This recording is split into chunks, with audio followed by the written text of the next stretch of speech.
예수 믿으면 뭐가 좋아요? 라는 제목으로 함께 말씀을 좀 나누려고 합니다. 한번 해볼까요? 예수 믿으면 뭐가 좋아요? 예, 옆 사람에게 한번 물어보실래요? 예수 믿으면 뭐가 좋아요? 아니, 저한테 묻지 마시고 옆 사람에게 한번 물어봐라. 다시 한번 더, 예수 믿으면 뭐가 좋아요? 네, 여러분 궁금하시죠? 네, 안 궁금해도 제가 궁금하게 할 겁니다. 네, 네, 우연히 만난 어떤 분과 대화를 나누다가 제가 목사인 걸 알게 되었어요. 저는 어지간하면 제가 목사인 거 잘 안 밝히는데, 그래서 어디 물건 사러 가도 보다가 아니 아저씨 무슨 일이에요? 그러면 제가 일부러 말을 안 하거든요. 뭐 하는 것 같아요? 그러면 대체로 뭐 학교 선생님이세요? 뭐 공무원이세요? 뭐 이러는데 제가 그래서 대답을 안 하죠. 근데 이분이 어떻게 알았는지 목사님이죠? 이런 거예요. 이제 부인할 수가 없죠. 그래서 예, 맞습니다 라고 하니까, 아니 목사님이니까 내가 한번 물어봅시다 라고 하네. 그러면서 하시는 말씀이 뭐냐면, 근데 예수 믿으면 뭐가 좋아요? 이렇게 묻는 거예요. 아니, 재미삼아 묻는 표정이 아니에요. 아주 진지한 눈빛이었습니다. 그 질문을 받는 순간 뒤통수를 한 대 맞는 것 같더라고요. 그냥 교인들이 이렇게 물어보면 막 좋다고 이야기하겠는데, 뭐 대화도 나눠본 적이 없는 사람이 갑자기 목사님이니까 예수 믿으면 뭐가 좋아요? 라고 하는데, 그렇다고 뭐 예수 믿고 구원 받습니다, 천국 갑니다, 영생을 얻습니다, 물론 다 맞는 말인데, 지금 이분에게 전하면 이렇게 말한다고 이분이 감동을 할까라고 생각하니까 마음에 와닿지는 않을 것 같았습니다. 이 자리에 앉아 계시는, 오늘 초대받아서 오신 여러분들도 아마 비슷한 질문을 했거나 받아본 적이 있을 겁니다. 어떤 분은 정말 궁금해서 질문하기도 하고 그냥 알고 싶어서 질문하기도 하지요. 교회 다닌다고 뭐 인생 달라지나? 교회 다니면 뭐 떡이 나오나 밥이 나오나? 예수 믿는다고 하늘에서 뭐 돈이 떨어지나? 어떤 분은 예수 믿으면 삶이 더 피곤해질까 봐 걱정하는 분도 있지요.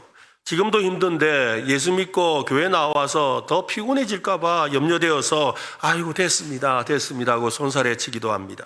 내 마음대로 화도 내고 술도 한잔하고 또 주말에 뭐 늦잠도 좀 자고 했는데, 예수 믿는 사람이 되면은 그런 거 못하잖아 라는 이런 주변의 시선을 생각하면서 신경이 쓰이는 것이 귀찮은 거지요. 일요일마다 꼬박꼬박 여기에 앉아 있어야 하는 것도 부담이 됩니다. 그렇게 생각하는 분이 아마 여기에도 계실 겁니다. 그래, 뭐 교회 다니는 거 좋기는 한데 내가 아마 그 정도까지 할 그게 되겠나 생각하지요. 예수를 믿으면 뭐가 좋습니까? 이 질문은 누구나 궁금해하는 질문입니다. 아무리 좋은 약이라고 해도 어디에 좋은 약인지 알아야 먹을 거 아닙니까? 이거 좋은 약이다 하고 주면 그거 무슨 약인데, 근데 좋은 약이다 먹으라면 먹겠습니까? 안 먹죠. 뭐 관절에 좋다든지 위궤에 좋다든지 아니면은 뭐 면역에 좋다든지 무슨 약의 좋은 점을 말해야 그걸 알아듣고 그래 그럼 먹지라고 하는 것과 똑같은 거지요. 예수를 믿으면 뭐가 좋은지 초대받으신 분들이 만이 아니라 아마도 여기 계시는 우리 이미 교회 생활을 하고 있는 분들에게도 너무 중요한 질문이지요. 성경에는 이런 말씀이 나옵니다. 조금 전에 읽었던 말씀인데 한 번 더 크게 한번 읽어보겠습니다. 수고하고 무거운 짐진 자들아 다 내게로 오라. 내가 너희를 쉬게 하리라. 예수님은 나를 믿으면 너희가 부자가 될 것이다 라고 말씀하지 않으셨어요. 나를 믿으면 너희 자녀가 다 잘 될 거다라고 만사형통을 말씀하신 것도 아닙니다. 예수님이 우리에게 약속하고 말씀하신 것은 쉰다라는 거예요. 내가 너희를 쉬게 하리라. 예수님이 말씀하신 이 쉼은 도대체 뭘까요? 그냥 주말에 잠시 잠자는 뭐 그런 쉼을 말하는 것일까요?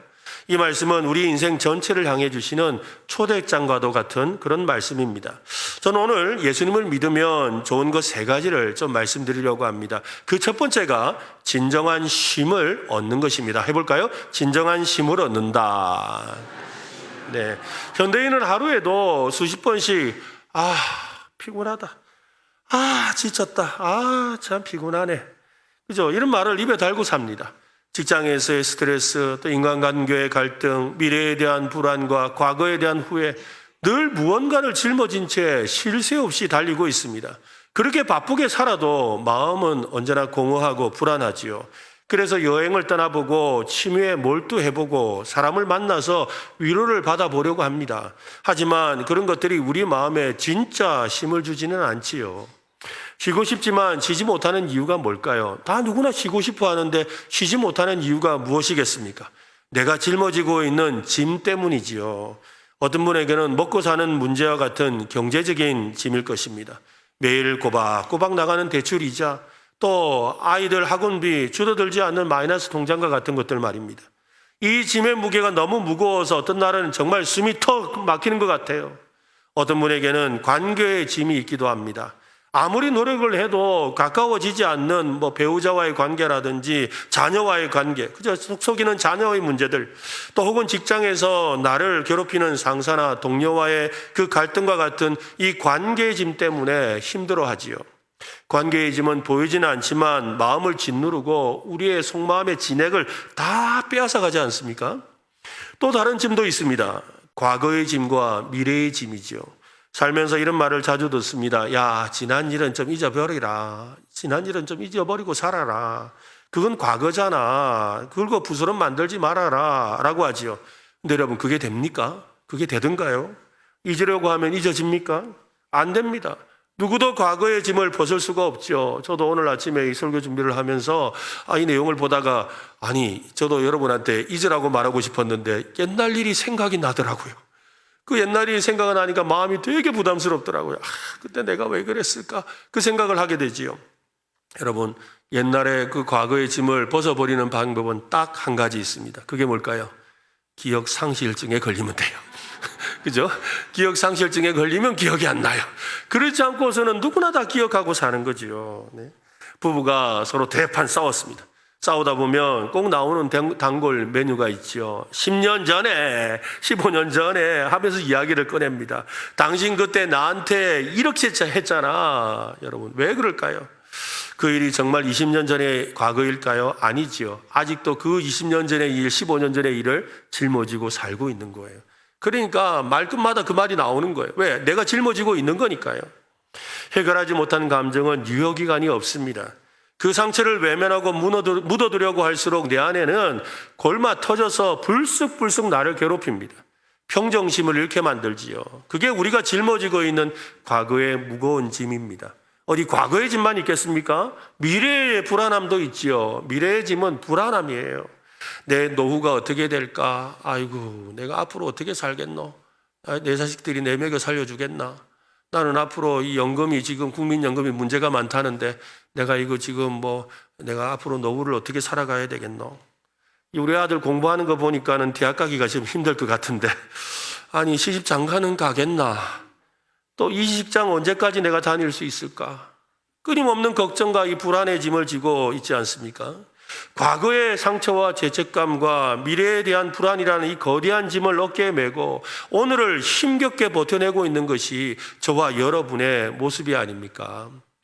예수님은 그런 우리를 향해서 손을 내밀며 말씀합니다.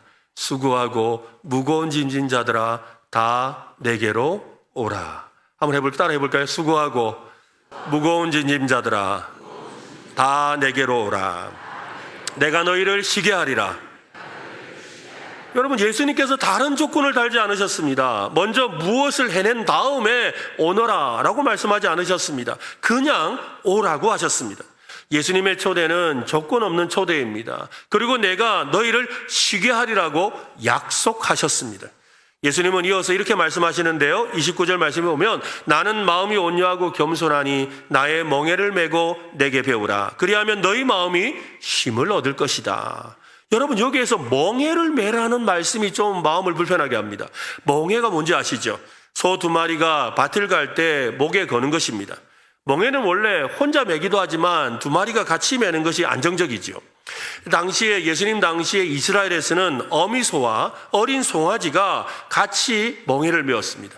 여러분, 어미소와 어린 송아지가 같이 멍에를 맨다면 실제로는 누가 매는 거예요? 어미소가 매는 거죠. 어린 송아지는 따라가는 거예요. 따라가면서 뭐 하는 거예요? 어미소가 밭 가는 것을 배우는 거죠. 그러면서 따라가는 거예요. 그래서 같이 멍에를 맸지만 실제 멍에의 힘은 어미소가 진다는 거예요. 힘을 주겠다고 하신 예수님의 말씀이 바로 이런 뜻입니다. 너희 인생의 그 무거운 짐, 그 멍에를 너 혼자 지고 낑낑대지 말아라. 그거 너의 힘으로 질 수 없는 거잖아. 이리 오너라. 내가 너의 어미소가 되어주마. 너는 내 옆에서 그냥 나와 함께 멍에를 메고 걷기만 하여라. 그러면 내가 너의 짐을 다 끌고 가주마. 라고 말씀하신다 이 말입니다. 오늘날 많은 사람들이 이 자기의 짐이 너무 무거워서 이 짐을 함께 질 사람을 찾아다니죠. 근데 찾을 수가 없어요. 도무지 찾아도 찾을 수가 없는 거예요. 그래서 상처를 받고 마음이 어렵고 그러다가 결국 어떻게 해요? 참 안타까운 결정을 하고 안타까운 선택을 하잖아요. 그죠? 그래서 그 무거운 짐이 다 어디로 가요? 남아있는 가족들에게 가는 일이 얼마나 많습니까? 요즘에 얼마 전에 그 전화 상담을 하시는 114 상담하는 분의 이야기를 들었어요. 114 우리 여러분 114에 왜 전화하죠? 114에 왜 전화하세요? 요즘 전화할 일이 별로 없어가지고 114에 왜 전화합니까? 그죠? 전화번호 알고 싶어서 안내받고 싶어서 전화하잖아요. 그런데 114에 전화하는 분 중에 이런 분들이 많대요. 내 이야기 좀 할게 하고는요 30분 동안 자기 이야기를 한대. 114에다 대고. 아니 전화번호 물어야 되는데 전화번호를 묻는 게 아니고 자기 답답한 이야기를 30분 동안 전화통을 대고 하는데, 그런데 이게 안내원들은 끊을 수가 없잖아요. 그죠? 끊으면 안 되니까. 그러니까 거기다 붙들고 30분 동안 자기 답답한 이야기를 쏟아 놓는다는 거예요. 얼마나 전화할 데가 없으면, 얼마나 만날 만한 사람이 없으면, 얼마나 자기 인생의 그 짐에 대해서 이야기해 줄 사람이 없으면 114에다가 전화를 해가지고 그 말을 하겠습니까? 여러분, 그런데 예수님이 그 짐을 함께 져주겠다고 하십니다. 이게 예수님이 주시는 힘입니다. 예수를 믿는 사람에게는 여전히 문제가 있습니다. 병이 낫지 않을 수도 있고 돈이 생기지 않을 수도 있습니다. 하지만 달라지는 것이 있어요. 그 문제 앞에 혼자가 아니라는 거지요. 우리 옆에는 예수님이 함께 하십니다. 그래서 그 짐을 감당하는 마음은 완전히 달라져 있는 거예요. 예수님은 오늘 이 자리에 계신 저와 여러분, 또 여기 초대받으신 모든 이들을 초청하고 계십니다. 이리 오너라, 내가 너를 쉬게 하리라. 예수님은 영혼의 쉼을 주십니다. 그것이 예수님을 믿는 사람이 받는 복입니다. 여러분, 오늘 이렇게 오셔가지고 마음이 좀 편안하십니까? 네, 마음이 좀 평안하신 것 같아요, 보니까. 예, 왜냐하면 이 낯선 데 와가지고 이렇게 평안하게 이 남 이야기 듣고 앉아있는 게 보통 일이 아니거든요. 예, 근데 여러분, 교회 딱 들어오니까 뭐 잡아먹을 사람은 없지요? 예, 생각보다 잡아먹을 사람 없어요.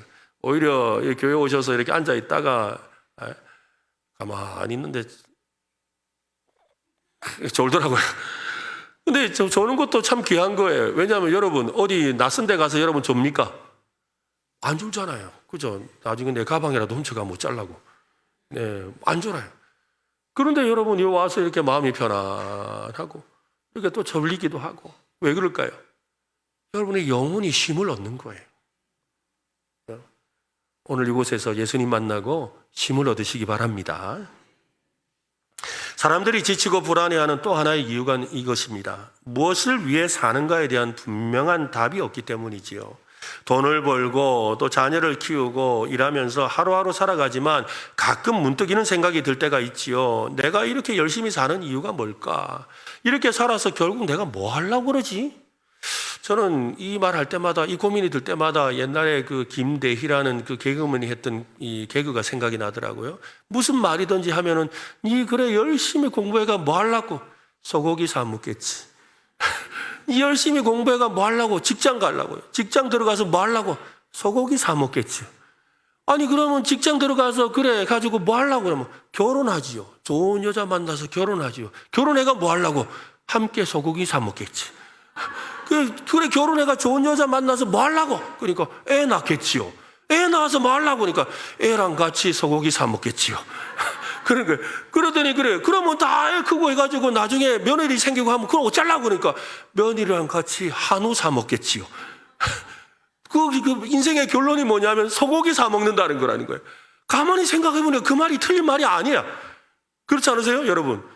그냥 단지 어떤 사람은 소고기고 어떤 사람은 돼지고기고 뭐 그거지. 실제로 따지고 보면 다 뭐 소고기 사 먹겠지. 그게 우리의 인생의 목적인 거예요.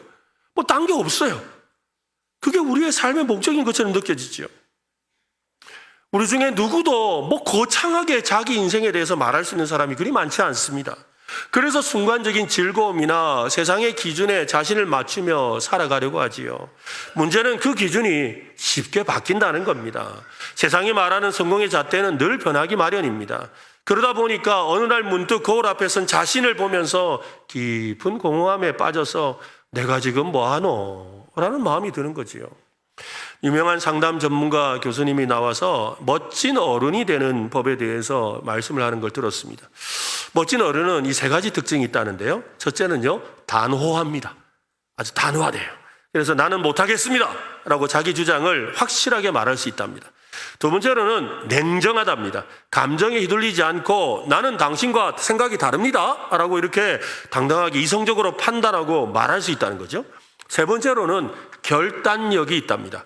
오늘은 반드시 그렇게 말해야겠다라고 물러서지 않고 자기 의견을 관철한다고 합니다. 여러분은 어떻습니까? 멋진 어른인 것 같으세요?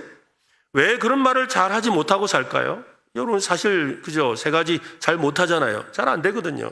왜 거절할 때 거절하지 못하고 내 의견을 분명히 말해야 할 때 쭈뼛거릴까요? 이유는 간단합니다. 그 사람에게 잘 보이고 싶기 때문이지요. 곰곰이 생각해 보세요.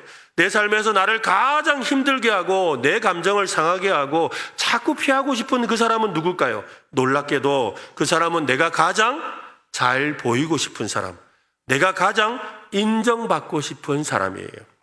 그게 남편일 수도 있고 아내일 수도 있고 그죠? 부모님이나 자녀일 수도 있고 또 직장에서의 상사일 수도 있습니다. 내가 여기서 너 아닙니다 라고 하면 저 사람이 나를 싫어하면 어떡하지? 내가 다른 의견을 말했다가 분위기 깨는 사람으로 찍히면 어떡할까? 괜히 밉보이고 싶지 않다. 내 가치를 나에게서 찾는 것이 아니라 그 사람의 인정, 그 사람이 인정해 주는 것에서 찾으려고 하지요.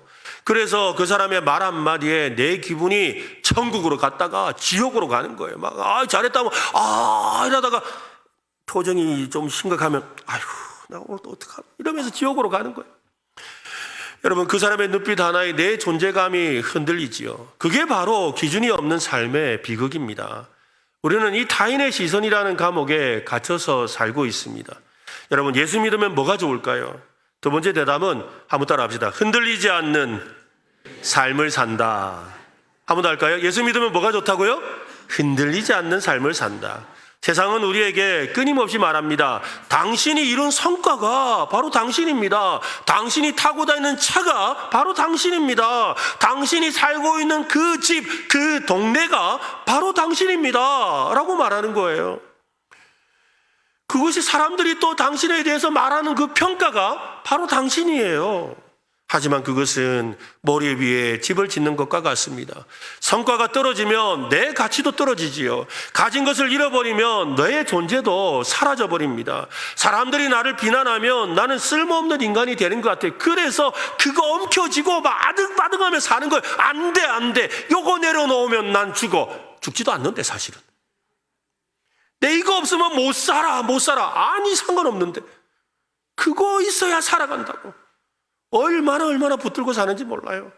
한 번은 어떤 분을 찾아갔더니 여러분 지하 단칸방에 살아요. 지하 단칸방에 사는데 이분은요 가구를 하나도 안 버렸어요. 근데 가구가 다 이태리 고가구야. 좋은 가구. 정말로 뭐 몇천만 원씩 하는 그런 가구들이요 방에 가득히 있어요. 딱 자기 한 사람만 딱 이렇게 누워 잘 수 있어. 그래서 제가 이 가구 되게 좋으네요 이러면서 이 가구를 이렇게 애지중지하시는 이유가 뭡니까 하니까 저보고 그러더라고요. 목사님, 저는 여기 살 사람이 아닙니다. 곧 다시 저리로 갈 겁니다. 잘 사는 동네에서 이렇게 갑자기 사업이 망해서 여기 왔다는 거예요. 근데 내가 내려왔으면 그냥 좀 가난하게 사시다가 또 가셔도 될 텐데 나는 곧 돌아갈 거기 때문에 이 가구 못 버립니다. 이 가구는 내 자존심입니다. 이게 사람의 마음이더라는 거죠. 여러분, 기독교 신앙은 여기에 대해서 아닙니다 라고 선언합니다.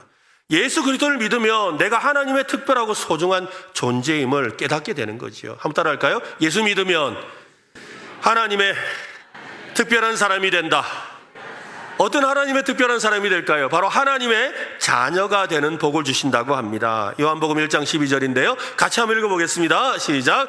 영접하는 자, 곧 그 이름을 믿는 자들에게는 하나님의 자녀가 되는 권세를 주셨으니, 로마서 8장에는 성령이 친히 우리의 영과 더불어 우리가 하나님의 뭐라고요? 자녀인 것을 증언하신다.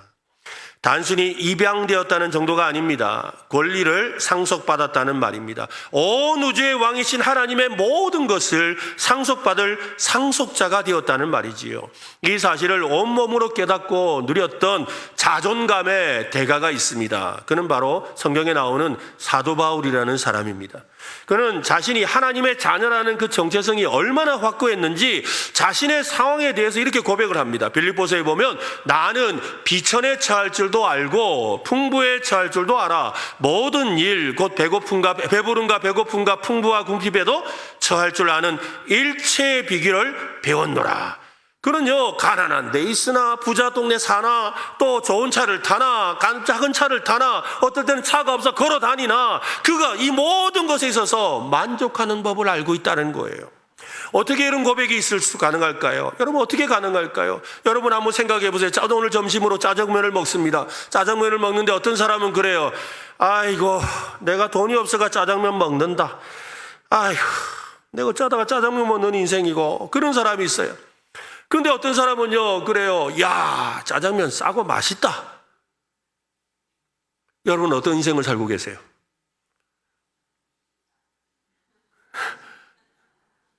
여러분 어떤 인생을 사세요? 짜장면, 내가 오늘 또 짜장면 먹는다. 이러고 살아갑니까? 아니면, 야, 오늘 싸고 맛있는 짜장면 먹는다. 라고 사세요. 저희 아버지가 한 날 저에게 아주 인생의 중요한 교훈을 가르쳐 주셨어요. 뭐냐면요, 야, 장용아, 네가 중국집에 가서 짜장면 먹거들랑 나올 때는 꼭 이쑤시개로 이를 쑤시며 나오더라. 그러면 탕수육 먹는 줄 안다. 여러분, 짜장면 먹는 거 하나 가지고도 내 인생을 그렇게 생각한다고요. 나는 짜장면밖에 먹을 수 없는 인생이다. 어떤 사람은 그저 돈도 많은데 뭐예요? 아, 짜장면 싸고 맛있지 하고 먹어요. 여러분은 어떤 삶을 사냐는 거예요. 나의 정체성은 그죠?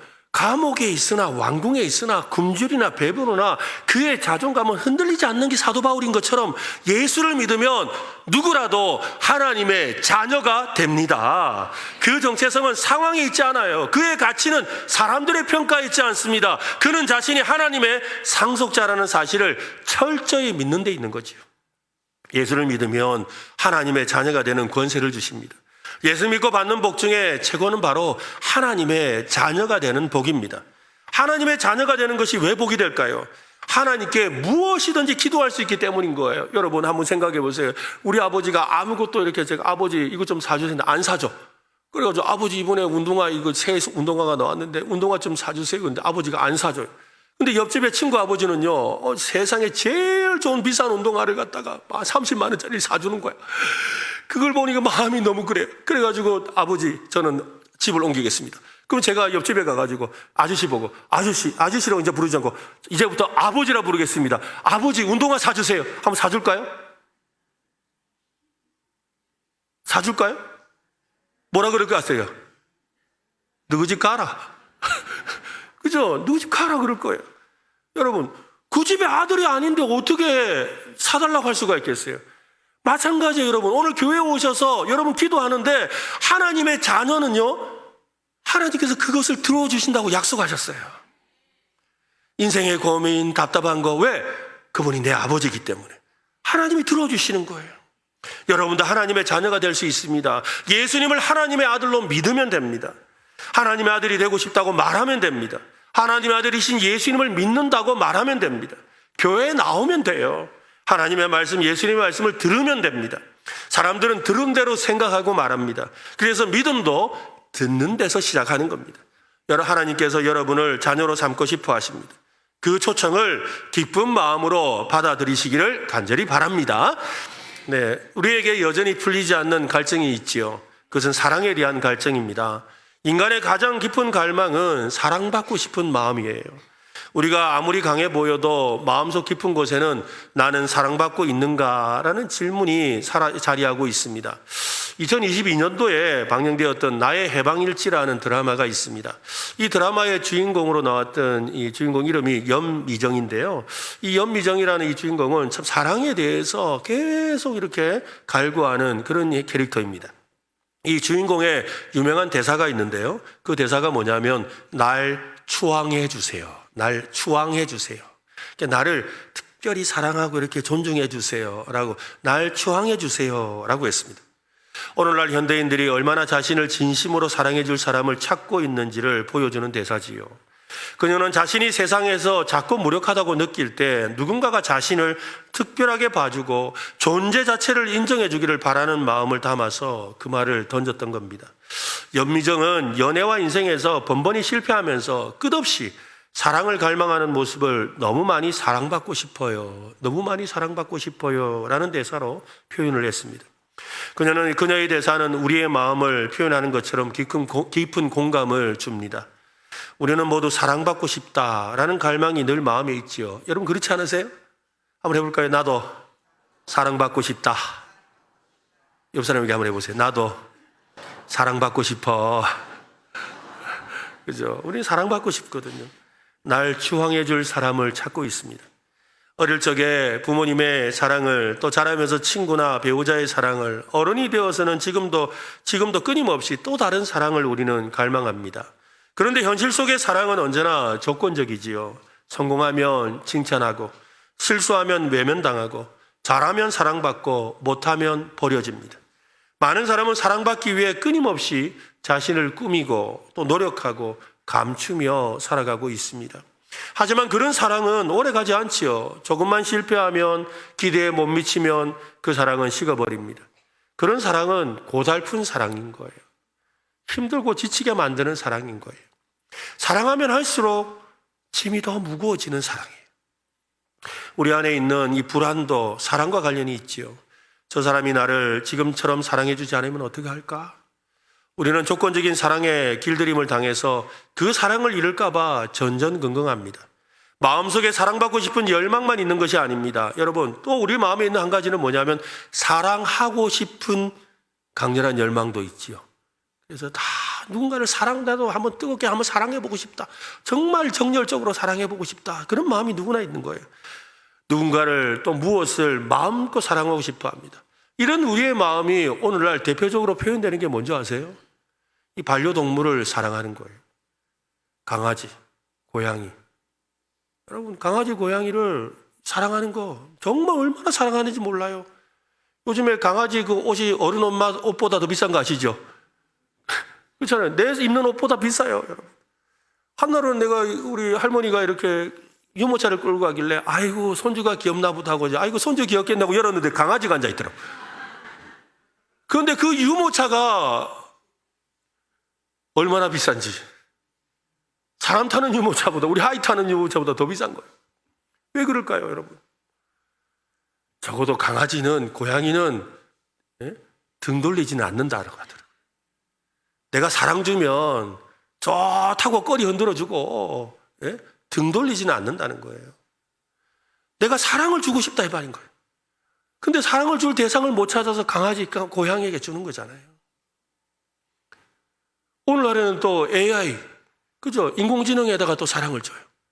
아마 지금도 그런 분들 많이 계실 거예요. 아마 정부에서도 이렇게 이게 무슨 인공지능 해가지고 시리야, 뭐야, 이러면서 이렇게 말하면 대화도 나누고. 그죠? 그거랑 대화한대요.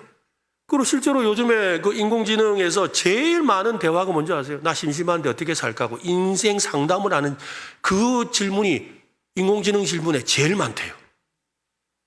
그러니까 누군가를 사랑하고 싶고 사랑받고 싶은 게 우리의 마음이라는 거죠. 예수를 믿으면 여러분 뭐가 좋을까요? 세 번째는 바로 이것입니다. 진정한 사랑을 받는다라는 것입니다. 해볼까요? 진정한 사랑을 경험한다. 진정한 사랑을 받을 대상을 만나고 진심으로 사랑할 대상을 만나게 되는 것입니다.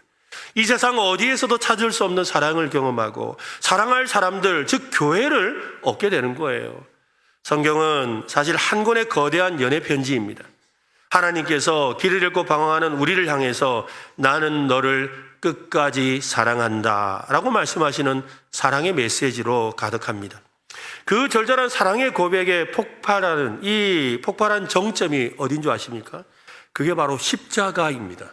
그래서 교회에 오면 곳곳에 십자가가 붙어 있어요. 이 십자가를 붙여놓은 이유가 무엇이냐면 사랑을 기억하라는 거예요. 하나님의 사랑을 기억하라는 것입니다. 그래서 로마서에는 이런 말씀이 있어요. 우리 같이 한번 읽어보겠습니다. 시작. 우리가 아직 죄인 되었을 때에 그리스도께서 우리를 위하여 죽으심으로 하나님께서 우리에 대한 자기의 사랑을 확증하셨느니라. 하나님은 우리가 아직 죄인 되었을 때, 우리가 하나님을 알지도 못하고 오히려 대적하고 있을 그때에 아들 예수 그리스도를 이 땅에 보내셨습니다. 우리 모든 죄와 상처와 절망의 무게를 그 아들에게 대신 짊어지게 하시고 십자가에서 죽으셨습니다. 이것이 무엇입니까? 하나님께서 우리의 죄와 상처의 결과물까지도 책임지겠다고 선언하는 사랑이라는 거지요. 네가 얼마나 망가졌든 상관없단다. 네 과거가 얼마나 어려웠든지 상관없단다. 나는 너를 포기하지 않는단다. 나는 너를 사랑한단다. 그래서 성경은 이렇게 말씀합니다. 요한복음 3장 16절 또 읽어보겠습니다. 시작. 하나님이 세상을 이처럼 사랑하사 독생자를 주셨으니 이는 그를 믿는 자마다 멸망하지 않고 영생을 얻게 하려 하심이라. 하나님이 세상을 이처럼 십자가의 사랑으로 사랑하사 자기 아들 예수 그리스도를 독생자를 주셨으니 그를 믿는 자마다, 하나님이 그렇게 사랑하시는구나를 믿는 자마다. 우리도 그렇잖아요. 내가 당신 사랑해 라고 할 때 안 믿기는데 하면 끝이잖아요. 그죠? 내가 진짜 사랑한다니까 그래요. 안 믿어지는데. 아니 내 마음을 열어줄 수도 없고 내가 사랑한다니까. 아니 안 믿어지는데. 사랑은 믿는 거예요, 여러분. 사랑은 믿는 거예요. 그래서 여러분 누군가 와서 그러잖아요. 야, 그 사람 네 사랑 안 한대. 나는 그 사람 사랑한다고 믿는다. 사랑은 믿는 거예요. 해볼까요? 사랑은 믿는 것이다. 그래서 사랑은 믿는 거예요. 우리 믿는 자마다 멸망하지 않고 영생을 얻게 하신다고 하셨어요. 이 무조건적인 사랑을 경험할 때 비로소 가장 깊은 안정감을 누리게 됩니다. 사랑을 받고 자란 아이와 사랑을 받지 못하고 자란 아이는 삶이 전혀 다르지요. 사랑을 받고 자란 아이는 자신감이 있습니다. 자존감이 높습니다. 웬만한 상처나 어려움에도 흔들리지 않습니다. 쉽게 포기하지 않습니다. 당당함이 있습니다. 용기가 있습니다. 왜 그럴까요? 사랑을 받고 지지를 받고 언제라도 달려와서 도와주는 사랑하는 이가 있음을 믿기 때문이지요. 그래서 아이들이 그러잖아요. 한참 싸우다가 힘들면 뭐라 그래요? 그렇죠. 우리 아버지한테 말한다. 그리고 아버지 오면 어떻게 해요? 이러면서 갑자기 힘을 주고. 바로 사랑받는 자녀의 모습인 거예요. 그처럼 하나님의 사랑을 받으면 삶이 달라집니다. 내가 무엇을 하든 어떤 모습이든 나를 절대로 포기하지 않는 분이 있구나. 그 사랑을 받은 사람은 다른 사람을 사랑하는 힘을 얻게 되지요. 전에는 도저히 사랑할 수 없었던 그 사람이, 꼴도 보기 싫었던 그 남편이나 그 아내가 이상하게도 불쌍해 보이기 시작합니다. 저 사람도 사랑받고 싶었구나. 저 사람도 저렇게 외로웠구나. 내가 하나님의 사랑을 경험하고 나니까 나도 그 사람을 사랑할 수 있는 힘이 생기는 것입니다. 그것이 십자가의 사랑을 경험한 사람의 모습인 것이지요. 이 놀라운 사랑을 함께 배우고 함께 연습하고 서로를 지탱해주는 이 사랑의 울타리가 바로 교회입니다. 오늘 이 교회에서 그 사랑을 경험하시기를 바랍니다. 현대사회는 각자 도생의 시대라 하지요. 각자 알아서 살아가는 시대라는 거예요. 수많은 사람 속에 둘러싸여 있지만 정작 내 마음에 가장 깊은 아픔, 내 무거운 짐을 솔직하게 털어놓고 기댈 수 있는 곳이 없습니다. 그런 세상에서 내 마음을 자기 아픔처럼 함께 아파해주고 내 기쁨을 자기 일처럼 함께 기뻐해주고 나를 위해서 뒤에서 눈물로 기대해주는, 기댈 수 있는 그런 모임, 공동체가 있다는 것처럼 행복한 일이 있겠습니까? 이것이 바로 예수를 믿을 때 우리가 누리는 세 번째 축복입니다. 예수를 믿는 것은 우리가 하나님을 위해 무언가를 열심히 해드리는 게 아닙니다. 하나님의 사랑을 받고 누리는 것입니다. 오늘 이 자리에 오신 여러분, 특히 이 사랑이 아직 낯설게 느껴지는 분들에게 간절한 마음으로 초청합니다. 예수님은 2000년 전에도 그리고 오늘 이 순간에도 변함없이 여러분을 향해 두 팔을 벌려 말씀합니다. 수고하고 무거운 짐진 자들아 다 나에게로 오라. 내가 너희를 쉬게 하리라. 여러분 그 짐을 혼자 지고 가지 마시길 바랍니다. 조건적인 사랑에 목매달려 상처받지 마시길 바랍니다. 오늘 하나님의 사랑을 받아들이기로 결단하시기를 바랍니다. 용기를 내어서 저를 따라서 한번 이렇게 고백해 보면 좋겠는데요. 앞에 자막이 나올 겁니다. 같이 한번 쭉 한번 읽어보면 좋겠는데요. 같이 한번 읽어보겠습니다. 시작. 하나님, 저는 그동안 수고하고 무거운 짐을 지고 참 힘들게 살아왔습니다. 오늘 그 모든 짐을 예수님 발 앞에 내려놓습니다. 저의 상처와 아픔까지도 모두 받아주시는 그 십자가의 사랑을 제가 믿음으로 받아들입니다. 이 시간 제 마음의 문을 엽니다. 예수님, 내 삶의 주인으로 들어와 주십시오. 이제 하나님의 그 무한한 사랑 안에서 진정한 쉼을 누리며 하나님의 자녀로 살겠습니다. 예수님의 이름으로 기도합니다. 아멘. 여러분, 제가 여러분을 위해서 한번 기도해 드리고 싶은데요. 한번 눈을 감고서 한번 기도합시다.